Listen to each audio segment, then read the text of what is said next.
Let's queer up gay culture.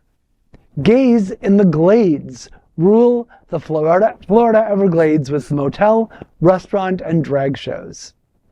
Parkway, Motel, and Marina. When you look at the website about the hospitality business in the Florida Everglades, you might think it was a retro throwback to the 1950s real estate boom. But you know there is something different from the first moments. First, it's located on Chokoloskee Island, just 100 miles from Fort Lauderdale, deep in the heart of the Everglades, and just off the Miami Trail near US 41. Second, Parkway Motel is owned by two gay men, Aaron Tabor and David Artelayan.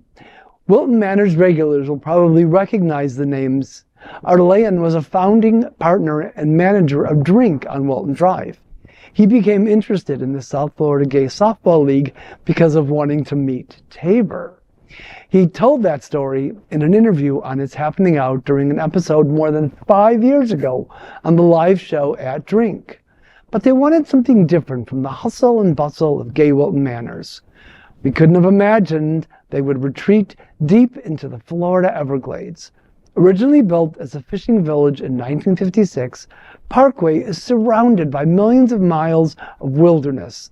The island, connected by road, is an ancient Calusa Indian barrier island and part of the UNESCO World Heritage Site. There is a marina store, various types of accommodations, and a restaurant. It was the restaurant that really caught Queer News Tonight's attention. Yesterday, it hosted, in the heart of the Florida Everglades, a Sunday drag brunch.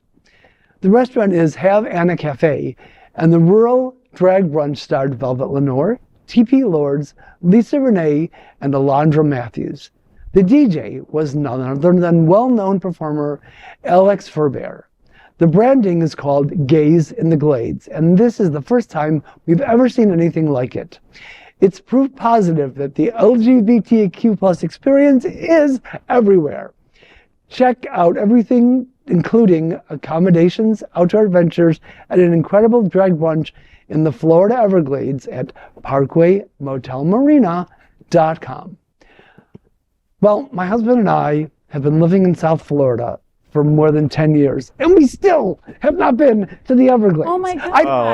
I know, shame on us. So this sounds like a perfect opportunity to make the trip. Right? Okay, Yeah, and again, and because it's these boys, I would do it, okay? Because here's the thing, like I'm thinking mosquitoes, Everglades, swamp, There's gators. mosquitoes? I'm thinking none of this entices me. But then you say TP Lords, and I go Velvet, and I go, okay, I'll follow those bitches anywhere, right? I'll follow them to the Everglades. But my point is that if it wasn't Aaron and David, I would be like skeptical about it. You know what I mean? Like Aaron and David, because especially David's David, now you being know, a chef. He's now being a chef. Because you know what I mean? Like David was like an it boy here, and people knew him. Everybody knew him. I knew him from know? Unity on the Bay from many, many years So ago. he went to our church. How cool is that? And he was a science teacher. I mean, he taught science. I mean, he's a very interesting, and then Drink, and he's really such an interesting person. So you know it's going to be interesting and fabulous. Exactly, and good. Yeah, you know what I very mean? Again, they're in the middle of the Everglades, you know, and I'm like, are you going to serve me gator? I might eat it. I might eat it if Velvet is there giving it to me. You know what I mean? So, Have you ever eaten gator? Have I ever eaten gator? Not that I know of, because everything tastes like chicken, right? So, like, wouldn't I just say that? Yeah. I mean, it just seems like a good getaway from the hustle and bustle of like Florida, like Miami and Fort Lauderdale. Yeah. So it just reminds me of like the Adirondacks up in I'm from New York, so like the Adirondacks or like the Catskills. And so I'm looking forward to actually going and taking part in the gay brunch. Right? Yeah, why not? I'm all about it. They're planning another one for like, they're going to do like at least one a quarter or something. Oh, that's great. I love it. I love it.